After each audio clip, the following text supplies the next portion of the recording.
장비로 보면 굉장히 현대적이다. 하지만 요게 기능이 작동을 하고 있는가 여기에 대해서 의문도 많고 가짜라고 하는 분도 많아가지고 반신반의해요. 해적 퇴치라든가 주변의 그 치안 업무를 하기 위해서 헬리콥터가 필수적인데 그런 것도 하지 못합니다. 김정은이 정말 정신이 나가면 최연호를 일부러 노출시켜서 와 우리 핵무장 가지고 있는 배가 있다 이런 식으로 보여주면서 압박을 할 가능성이 있는데 러시아가 북한에 넘겨준 게 거의 확실하다. 이미 러시아랑 북한의 무기 거래 혹은 무기 기술 협력은 시작됐다고 봐야 합니다. 참고로 대한민국은 콜드 런칭, 한 런칭 기술을 둘 다 보유한 몇 안 되는 국가인데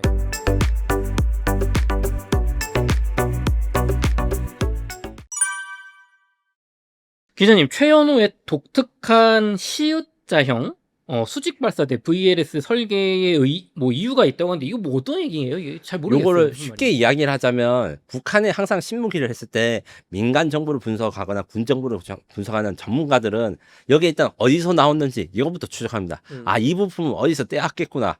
어느 부품에서 하는데 이 오리진을 추적하는데 북한이 카피도 잘하고 그 다음에 기술력이 떨어지니까 신무기를 내었을 때 자기 기술력을 할 게 좀 적거든요. 네. 이 중에서도 근데 전문가들이 보기에 아 이건 북한이 좀 연구를 한 부분이고 경험이 있구나. 여기서 상당히 놀란 게 시읒자형 수직 발사기인데 이 시읒자형 수직 발사기가 뭔지 설명해 드리자면 이 수직 발사기가 수직으로 서 있는 게 아니라 약간 기울어져 있어서 이 뚜껑이 시읒자 뚜껑이다 이런 건데 그래서 약간 기아라고 해야 되나 그 예. 지붕처럼 돼 있는데 요게 북한만이 가지고 있는 독특한 방식이 나름대로 이유가 있습니다. 무슨 이유가 있는가 하면 북한은 이 VLS에는 콜드 런칭이라는 방식을 쓰는데 콜드 런칭이 뭔지 설명을 드리면 이 수직 발사기에서 미사일을 발사할 때 아예 그냥 폭약으로 발사를 하는 게 이제 한 런칭이라 해가지고 흔히들 그 이지스함에서 미사일을 발사할 때 보면 그 구름이 팍 올라와요. 그게 네. 한 런칭이고 콜드 런칭은 가스 발생기를 사용해가지고 이런 연기나 화염 없이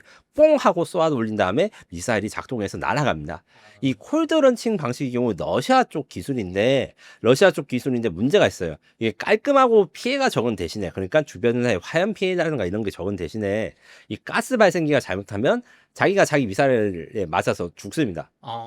실제로 북한 말고 이제 러시아 쪽에서 S-300이라는 F 이런 이제 대공 미사일 발사할 때 실패가 돼서 미사일을 뽕 하고 발사했는데 그 자리에서 떨어지거나 옆에 바다에 떨어지는 이런 영상들이 실제로 있거든요. 그런 것들을 해결하기 위해서 기울여서 조금씩 쏘면 이 떨어질 때 떨어지더라고 자기 쪽으로 되돌아오지는 않는다. 이런 걸 알고 있기 때문에 이런 경험이 들어갔다. 북한이 나름대로 연구를 열심히 하는 거라. 이런 부분을 볼 수 있는 게 이 시읒자형 수직 발사대의 개념입니다. 그러니까 기존에 한 런칭이라는 건 저 안에서 불 붙여서 빵 쏘는 건데 이제 배에 데미지가 갈 거고 콜드 런칭은 이렇게 뿡 하고 이렇게 힘으로 날린다 여기서 불이 붙어서 날아가기 시작하는 거 말하는 거죠? 그래서 뿡 하고 날아갈 때 잘못 뿡 하고 나면 자기가 자기 미사일에 맞아서 터질 수가 있다. 여기 수직이면은 실패하면 요대로 바로 떨어질 내려지니까요. 테니까. 약간 옆으로 쓰면 바다로 떨어질 테니까. 정확한 표현이시고요. 요거에 대해서 나름 생각을 했구나. 참고로 대한민국은 콜드 런칭, 한 런칭 기술을 둘 다 보유한 몇 안 되는 국가인데 이게 거의 미국, 러시아, 중국, 한국만 가지고 있다고 해도 과언이 아닌데 그 중에서도 러시아는 좀 기술력이 떨어지고 우리가 미국과 중국 그 다음에 3대 정도 발사대 강국이라고 보시면 됩니다. 그런데 우리나라는 이런 식으로 쓰지 않는 이유는 여러 가지 기술 발전해서 한 런칭을 해도 이게 배가 상하지 않도록 튼튼하게 만들어졌거든요. 근데 북한은 불안하다. 이런 의도가 있다고 생각하시면 됩니다. 그러면은 이제 미사일 외에도 함포나 어뢰 같은 그런 무장들도 굉장히 많이 실려 있다고 하는데 그런 건 뭐가 있을까요? 네, 지금 보시는 것이 지금 최연함의 127mm 함포인데 이것도 나왔을 때 굉장히 이제 많은 화제가 되었어요. 무슨 말이냐면 북한이 큰 배가 없었다고 제가 말씀드렸잖아요. 그 포도 큰 포가 없었는데 북한 최초로 대형 함포가 있었습니다. 함포의 기준은 이제 몇 밀로 치냐면 76mm, 57mm 이런 건 좀 소형, 그다음 127mm, 155mm 이런 건 대형이라 하는데 대한민국 해군은 76mm야 127mm를 사용하고 북한 같은 경우에는 지금까지 127mm 포가 없어가지고 어떤 문제가 있었냐면 포가 크고 두꺼울수록 더 멀리 가기 때문에 지금까지는 우리나라 해군의 함정이 북한 해군 함정보다 더 먼 데서 일방적으로 쏠 수 있었습니다. 이걸 해결하기 위해서 북한이 어디에선가 127mm 포를 가져와가지고 했는데 요거 같은 경우에도 여러 가지 디자인을 보다가 처음에는 사람들이 러시아에서 수입을 한 게 아닌가 이렇게 생각을 했는데 그게 아니었어요. 왜 아니었냐면 러시아는 130mm라는 구경을 쓰는데 북한에서 127mm를 쓴다고 이미 인정을 했고 요 포의 모양이 이탈리아 오토브레다라는 나라사에서 만든 127mm 함포랑 거의 똑같아서 본사 미국 이탈리아 사람들도 놀랐대요. 우리가 저거 판 적이 없는데 눈으로 보고 복수했거나 아니면 내부 장비는 전혀 다르더라도 상당 부분 유사한 부분이 있을 거로 생각이 됩니다. 이게 있고 어뢰 발사관 같은 경우에 지금 눈에 보이진 않는데 김정은이 지나가면서 김주애랑 지나가면서 한번 지나봤어요. 지금 여기서 배에서 볼 때 이 배 왼쪽과 오른쪽 이쪽 부분에 있는데 네. 우리나라는 324mm라는 직경의 어뢰를 쓰는데 김정은의 팔뚝이나 다리 두께를 생각했을 때 500mm 그러니까 잠수함에 쓰이는 중어뢰 헤비 토피도를 달고 다니는 것 같아요.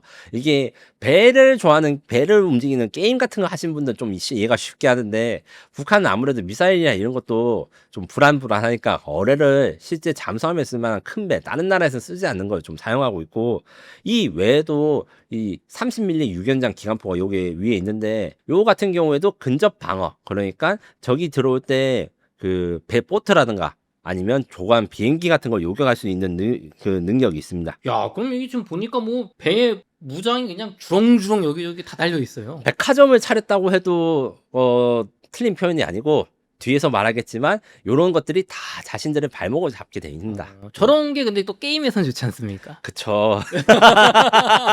잘 아시고 계시네요. 게임에서 공격력이 좋으니까. 맞아요. 하지만 이제 실제 운영하는 실전은 거랑 다르다. 다르다. 좋습니다. 이런 걸 알습니다. 그러면은 요즘은 또 이제 배 이런 무장도 중요하지만 전자장비 뭐 레이더 아니면 어떤 잠수함 소나 같은 탐지 장비 혹은 뭐 근접 방어 무기 체계 뭐 이런 것들도 중요한데 이런 건 어떻게 돼 있나요? 요것도 굉장히 좀 놀란 부분이 북한 최초로 현대적인 전자장비 시스템 근접 방어 무기를 갖춰가지고 전문가들이 이거 출처에 대해서 굉장히 좀 많이 의아하게 생각해요. 배의 아랫부분부터 보시면 여기 보면 조그맣게 아주 세밀하게 보이면 이 줄이 쳐진 걸 볼 수가 있습니다. 맞아요. 여기 원래 구멍이 뚫려져 있는 건데 이게 이 대공미사일 사격 통제 레이더 1번 이렇게 있고 이 함교 위에 보면 또 요게 판때기 같이 붙여놓은 게 사면으로 있습니다. 네. 이게 탐색 레이더라 해서 우리나라 이지스함이나 대국국 구축함, 뭐 충남함에 달린 다기능 위상별 레이더 요런 거랑 일단 모습은 비슷해서 이제 지금 사람들이 이게 어느 정도인가 진짜 A사를 달린 거가 의견이 분분해요. A사는 저희 웅단 책방에서 저 말고 밀리터리 컨텐츠 쭉 보신 분은 알겠지만 현대전쟁에서 자주 필수적인 최신형 레이더인데 요거를 외형만 봤으면 A사 레이더를 쓸 수도 있어요. 그래서 만약에 그걸 썼다면 굉장히 좀 우리가 지금까지 북한을 얕잡아 같은 거를 다시 수정해야 되고 불안한 것은 있으나 요 뚜껑 내부에 속에 뭐가 있는지 아무도 알 수 없다.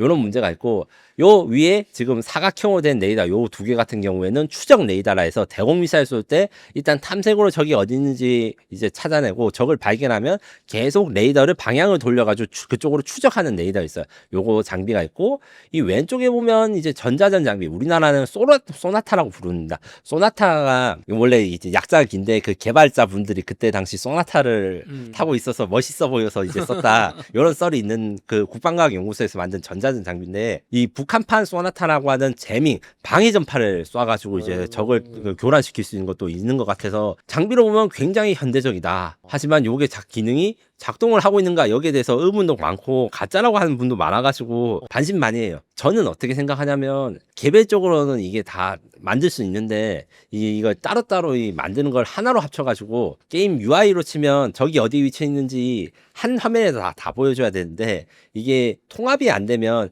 이 레이더에서 탐지한 좌표는 여기 있고 저 레이더에서 탐지한 좌표는 다른 화면에 있고 이러면 적이 어딘지 정확하게 파악하기 어렵거든요.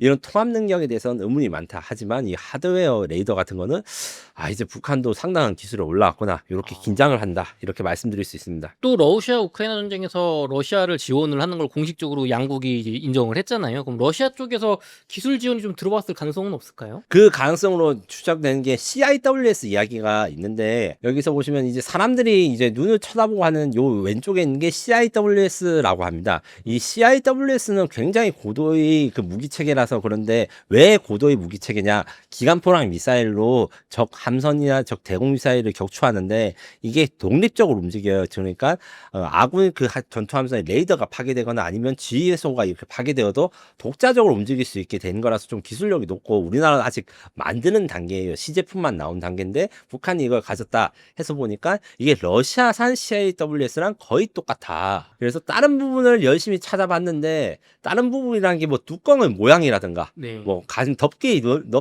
넓이 뭐 이런 것들 조금씩 다르고 너무 똑같은 거예요. 그래서 러시아가 북한에 넘겨준 게 거의 확실하다. 이런 이야기가 나옵니다. 다만 디자인 자체는 북한의 그 지금 신형 최연함이 러시아 구축함이랑 너무 다르기 때문에 기술적으로 연관성을 따는 건 찾긴 좀 어려운데 그래도 내부적인 장비 같은 거는 러시아가 공급했을 가능성이 매우 큽니다. 그러면 이거는 거의 군사 전문가 입장에서는 사실상 러시아가 준 거다. 네, 맞습니다. 그리고 KN-23 미사일 자체도 이제 처음에 우크라이나에 지금 수출될 때는 정확도가 떨어져가지고 러시아가 매우 항의를 했어요. 이것 때문에 북한의 미사일 총책임자가 우크라이나 전선 근처까지 가가지고 AS도 해주고 지금은 이게 정확도가 많이 올라갔는데 이 정확도가 올리는 과정에서 아마 러시아가 도움을 줬을 가능성이 매우 크고 이미 러시아랑 북한의 무기 거래 혹은 무기 기술 협력은 시작됐다고 봐야 합니다. 그러면 이게 과거에는 북한이 준 무기가 제대로 뭐 포탄도 불발나고 시원 차나가지고 러시아가 제대로 된 거 주기 어렵다 이렇게 보는 시각도 있었는데 지금은 러시아가 북한군 무기에 많이 의존을 하고 있는 상태인가요? 예, 그 수적으로 많이 의존을 한 상태고 다만 이제 기술적으로 북한 무기의 근본은 러시아 쪽이기 때문에 낮은 명중률이라든가 신뢰성을 러시아 기술자들이 고쳐주면서 공급을 받는다. 지금 제가 말씀드린 것 중에 KN-23 미사일도 있지만 이 외에도 각종 대전차 미사일이라든가 혹은 170mm 그 자주포 이런 것들이 지금 우크라이나 전쟁에서 관측되고 있다고 합니다. 이걸로 봐서 이제 러시아랑 북한이 서로 윈윈 관계를 가지고 된 건데 우리나라로서는 이게 좋지 않고 가급적 러시아가 북한과 손절하도록 여러 가지 유도라든가 좀 외교를 좀 손봐야 되는 시점에 완 거는 사실입니다. 또 근데 현대 전투함에서 중요한 요소가 이제 또 헬리콥터 운용 능력이라고 하는데 아까 헬기 경납고를 없앴다고 하셨잖아요. 예. 대신에 이 앉아 있는 부분 보면 이게 동그란 선이 있고 한데 이게 헬기가 착륙은 할 수 있습니다. 근데 착륙한 다음에 넣을 데가 없어요. 넣을 데가 없으면 어떻게 되느냐? 이 헬기 갑판에다가 착륙한 헬기를 묶어 놓고 다녀야 되는데 이렇게 되면 비바람에 취약해지거나 최악의 경우 손실될 수가 있습니다. 안전하게 수납을 해야 되는데 그 수납 능력이 없는 이유를 여러 가지 생각해 봤는데 일단 북한이 헬리콥터가 있긴 있으나 노화된 것이 많고 그 해군에 줄 헬리콥터가 없는 것 같아요. 그래서 여기 있는 헬기 착륙장은 정말 비상시에 김정은이 탈출을 할 때나 쓸 그런 용도로 쓰기 위해서 남겨둔 게 아닌가 이런 생각이 들고 여기에 없다는 것은 이 최연함이 겉으로 보기에는 굉장히 발전된 구축함이지만 헬리콥터가 있고 없고의 차이는 잠수함을 먼저 잡을 수 있는 이 능력의 차이가 있거든요. 왜냐하면 잠수함을 잡기 위해서는 음파 탐지기 소나라는 게 필요한데 배에도 소나가 있긴 있어요. 하지만 배 자체에 소음이 있지 않습니까? 배가 막 그 엔진이 돌리는 소리도 있지 않고 이러면 소나의 효율이 떨어져서 멀리 있는 잠수함들을 찾으려면 헬기가 원거리에서 디핑 소나 그러니까 디핑 소스 하면 이제 찍어 먹는 거잖아요. 네. 그렇게 손가락을 찍어 먹듯이 소나를 바다에 담가 가지고 이제 탐지를 할 때 헬기 소리가 거의 안 들리거든요. 하늘에 있으니까. 그러면 엄청 잘 그 전파를 그 음파를 잘 잡아냅니다. 이런 것들에 다양한 기능들을 쓸 수 없어서 전체적인 전투 능력은 매우 제한된다. 이렇게 말씀드릴 수가 있어요. 그러면 이 헬리콥터 경납고 있고 없고 실을 수 있느냐가 사실상 대잠 방어나 대잠 공격에 굉장히 취약하다. 그 능력이 제한적이다라고 볼 수 있는 건가요? 맞습니다. 거기다가 지금 헬기가 있으면 어떤 것이 되냐면 제가 앞서 말했는데 그 충무공 이순신함이 지금 아덴만에 가서 해적 퇴치 임무를 벌였다 이렇게 했잖아요. 네. 해적 퇴치라든가 주변에 그 치안 업무를 하기 위해서 헬리콥터가 필수적인데 그런 것도 하지 못합니다. 결국 이것들은 사실상 북한 해군이 멀리서 이 배를 보내거나 할 작전 능력이 없으니까 뭐 북한 지금 이 남포항에서 건조됐는데 북한 그 수도 근처라든가 항구 근처에서만 작전하고 이럴 가능성이 매우 큽니다. 요즘 전투함들은 잠수함이 되게 위협적이잖아요. 맞습니다. 어뢰 한 발이면 침몰되니까. 맞습니다. 그럼 그거를 방어하기 위해서는 헬리콥터들이 막 돌아다니면서 계속 이렇게 돌고 있는 거예요? 예, 그렇게 탐색을 해야 되는 거고, 만약에 잠수함이 어뢰 같은 걸 발사했을 때, 이제 카운터 메저라고 기만체 발사기를 하는데, 기만체라는 건, 여기 보시면 조그맣게 점같이 생긴, 네. 요게 하나하나가 이제 기만체 발사기인데, 소리를 더 크게 내는 물체들을 바닷속에 집어넣거나 아니면 배의 그 스크류 소리를 그대로 복제한 녹화한 테이프 같은 걸 틀어주는 그런 스피커가 있다고 생각하시면 됩니다.